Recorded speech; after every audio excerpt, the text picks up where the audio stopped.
ఈ ఆకారం, గణిత శాస్త్రంలో ఈ ఆకారాన్ని ఏమంటారండి? ఏమంటారు దీన్ని? ప్లస్. ప్లస్ అంటే తెలుగులో కూడిక, కలుపుట.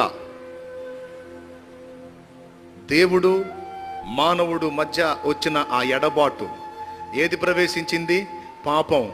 ఆ పాపాన్ని ఆయన స్వీకరించి ఆ పాపానికి శిలువ మీద ప్రాయశ్చిత్తం చేసి పాపాన్ని నిర్మూలించి ఈ ప్లస్ ఆకారం విడిపోయిన దైవ మానవ సంబంధాన్ని తిరిగి ఐక్యపరిచినటువంటి వ్యక్తిగా యేసు కనబడుతున్నాడు.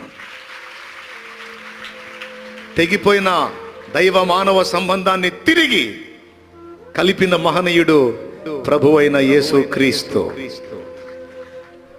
ఆయన ఎక్కడ వేలాడాడు? భూమి మీదనా, ఆకాశంలోనా?